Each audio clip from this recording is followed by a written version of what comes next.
As I recall, there was no forecast at all that morning of anything that was going to be going on late that afternoon. So I had a very normal day at the office. I grew up in Texas and dodged lots of tornadoes. 1970, I was working downtown while I was a student. There was just a smattering of clouds that were beginning to form when I went to dinner that evening. And so the thunderstorms that developed very quickly. And I had actually left the dinner and was driving home. And right about Broadway and Avenue Q, I got into a tremendous hailstorm. There was a little shed right outside of what then was the Brookshire Inn. It was a steakhouse.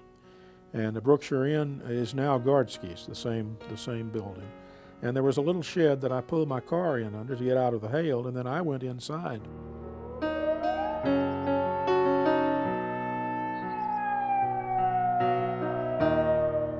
My mother-in-law calls me and tells me there's tornadoes, so I hang up the phone and go outside, look at the sky. It does look very, very threatening, and about that time, this tornado from the southeast going northeast just went whoo, and all of our fences and stuff like that started blowing down, and all kinds of debris was up in the air, and best I recall, I couldn't call her back. After a while, the hail stopped. I remember very well that I just had the feeling that something wasn't right. There was one tornado that went across the country club area.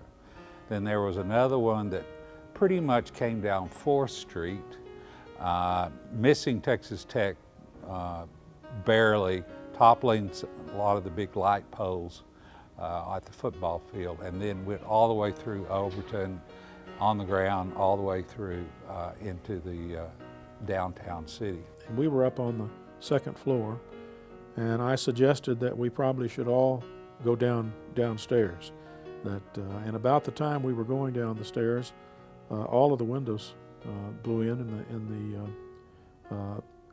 all the glass blew out in the building, and much of the glass was still in. I was covered with glass myself. The roof came off of the building. I decided I had my wife, who we lived out in the southwest part of Lubbock. I had a 1-year-old daughter at the time, so I was anxious to find out if they were okay. So I got in my car. You couldn't drive in the street on Broadway because there were high power lines, high voltage lines in the streets. So I drove down the front yards, finally got home, and it turned out that the storm had not done any damage in the southwest part of town. Our commercial facility was totally leveled by the storm, and so I worked in the storm and the debris for many, many weeks. It was the beginning of the National Wind Institute. That's when we got into the research. At that time we had 2 young professors that were looking for a research field, and we ended up having the whole city of Lubbock as a research venue.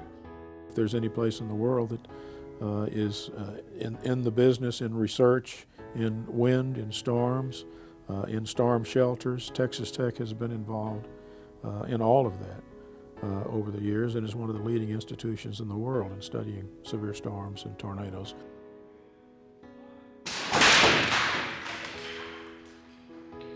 Our total focus is saving lives. The above ground shelters have saved lots of lives, and that's quite gratifying. A major storm has a tendency to pull families, neighborhoods, and communities together, and that's exactly what